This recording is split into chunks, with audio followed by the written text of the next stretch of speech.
Welcome back to Session 0, where I mostly discuss Dungeon World. Today I'd like to talk about the 5 things you can use in Dungeon World from Realms of Terrinoth.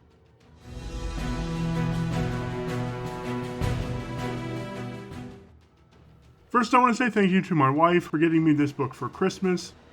She also got me this older FFG card game, which I'll talk about next week, because it's related to this game, although not in the way she thought it was. Realms of Terrinoth is a setting book for the Genesis RPG system. It's a skill-based dice pool game with special dice. And while the mechanics used in dice pool systems look very far removed from Dungeon World, I'll talk later about how they're similar. I thought I'd never heard of Terrinoth before, but I was wrong. If you've played Descent in any of its incarnations, Legacy of Dragonholt, which is more choose-your-own-adventure than actual game, Runebound, Rune Wars, or Battle Lore, you've played in Terrinoth. Now this book is hard to find and expensive. It was $80 on Amazon, but you can get it on DriveThruRPG for only $24.95. I've included a link for it in the description. With that out of the way, I'll go down to the table and show you 5 things from Terrinoth you can use in your Dungeon World games. I'm going to save my favorite for last.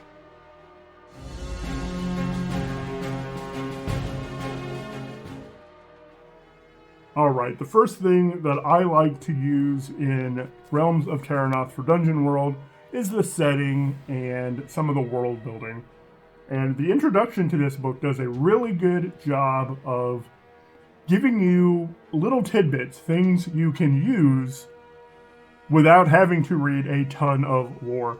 I really dislike in role-playing game books where you're just presented with text blocks. You have this page full of text, this page full of text, and that does happen in this book. But I like this introduction because you only get a few paragraphs and then an amazing piece of art. And you can read this and think about the art in that context and have a lot of fun imagining different things.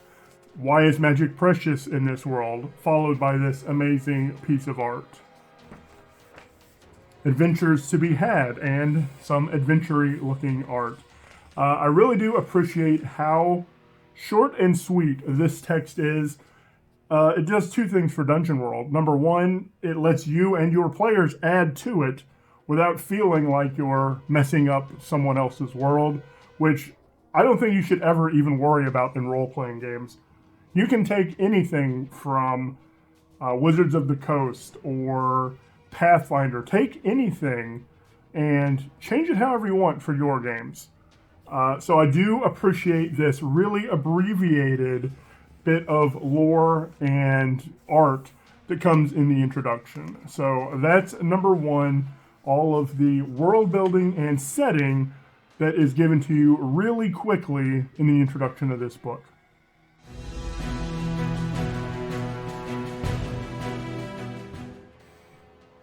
Number 2 is the species that we see in Realms of Terrinoth. Now, species is just the word that we have replaced race for, and that's fine. We do have some negative connotations on calling all of these things races in role-playing, but we do have our standard human. We have our elves with like 4 different variations. Some of that is a little bit mechanical. For the most part, though, it's all going to be flavor, and I really appreciate that. These are different types of elves that, are just different takes on some of the stuff we are used to seeing in a WotC product, for example. Dwarves, we have a couple different variants. Orcs, we have 3 different variants, and they're all of these orcs are meant to be player characters. So I do like how they have treated orcs, especially in this game, allowing you to play orcs without a lot of trouble. And that says something about the world, too. So I like that. That is part of world building as well. We get catfolk, we get gnomes, so I really enjoy looking at these species, if for no other reason than to get new takes on some of these species that we've seen in other games. That is number 2 in Realms of Terrinoth.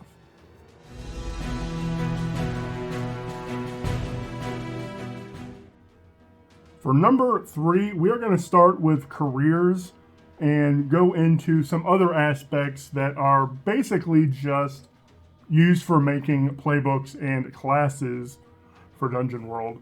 So careers in a skill-based game are different than classes because you are called a disciple, but then have all of these skills that make you a disciple. So disciple, envoy, mage, primalist, any one of those you can turn into a playbook. Scholar, scoundrel, scout, warrior.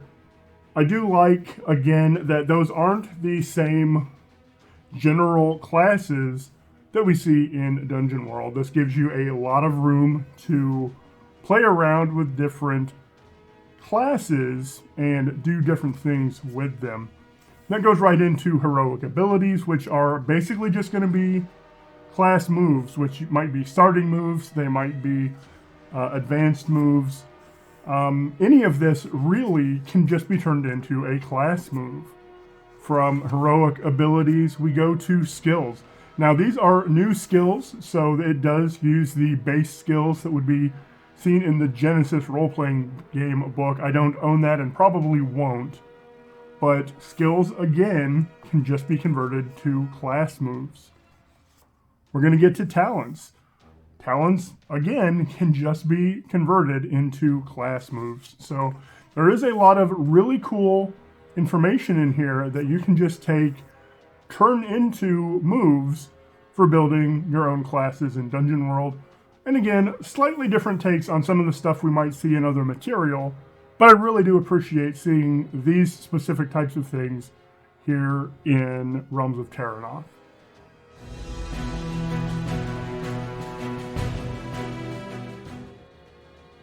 Number 4 is the individual regions found in Realms of Terrinoth. Again, always good to have some of your own setting in the back of your mind. And again, these are just different than we see in other places.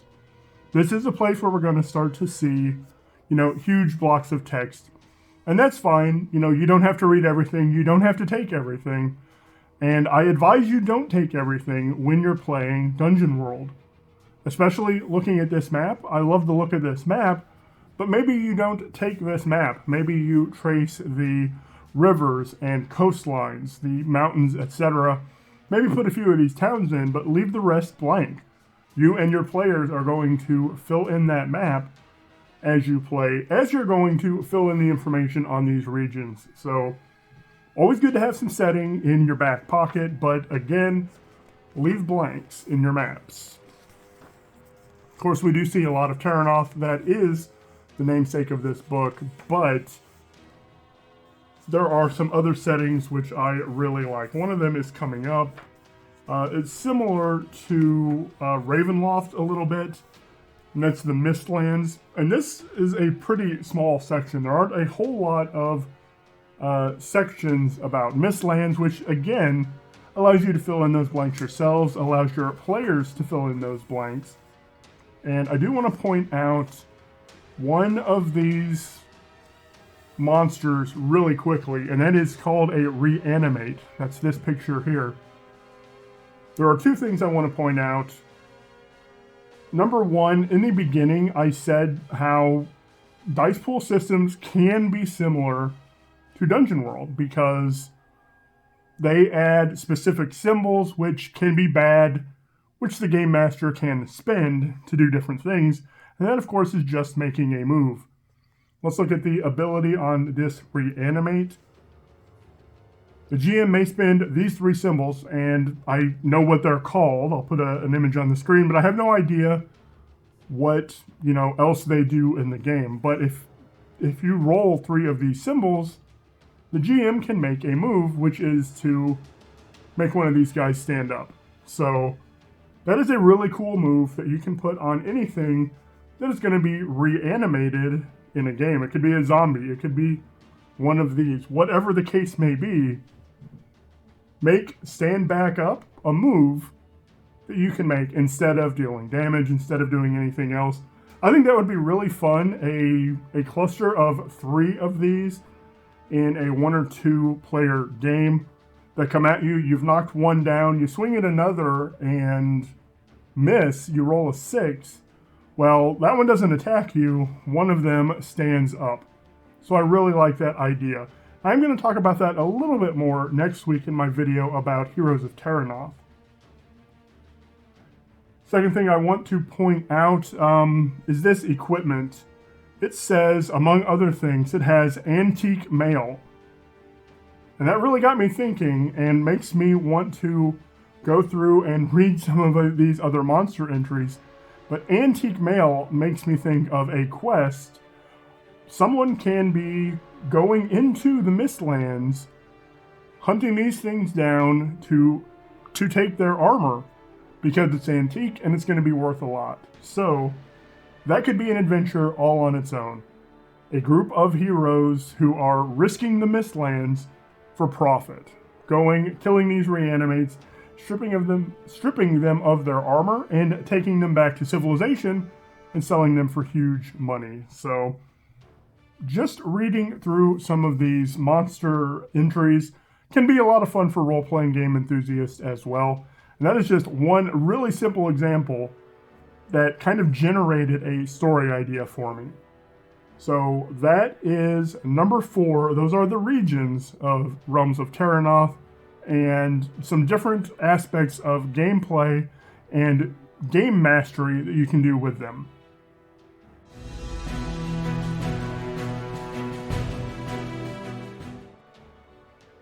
And number 5, which is the thing I love most about this book, is the rune-bound shards. Now, these are similar to the shards we're going to see in the Eberron setting, but they do have one really cool difference.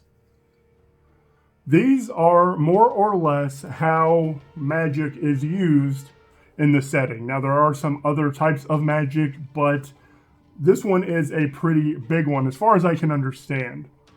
So you can use these shards for a spell-like effect. For example, Immolation Rune might be your fireball spell in Dungeon World. But they also can act as an implement. An implement, think of that as a wand, what you channel your magic through.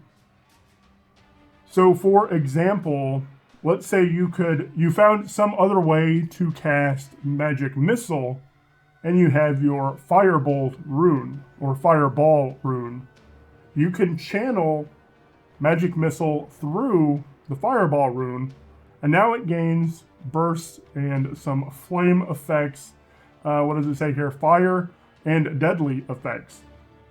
So that is a really cool way to enhance magic by using these stones.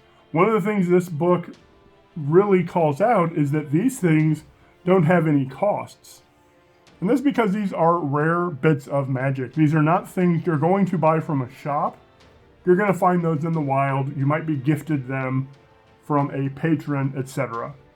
So I really love the idea of these runes. There are just so many different things you can do with that idea. Not only is it a spell-like effect, or grant you a spell-like effect, it also lets you channel magic through it to get additional effects. This one here, Teleportation Rune, this is another symbol which is basically a GM move. If this is rolled, something different can happen based on that magic that you are passing through this rune. So some really cool ideas there to play around with. I have been really trying to come up with a really fun magic system for Dungeon World that isn't just fancy and magic, and I really think I'm going to try to develop this type of system for Dungeon World because that looks like it would be a lot of fun. So those are 5 things from Realms of Terrinoth, which I think you can use in Dungeon World. I really like a lot of the things I'm reading in here. Number 1, because they are different than Dungeons & Dragons. They are different than Pathfinder. I do have a lot of Pathfinder and D&D books, so this is a fresh take on some of those.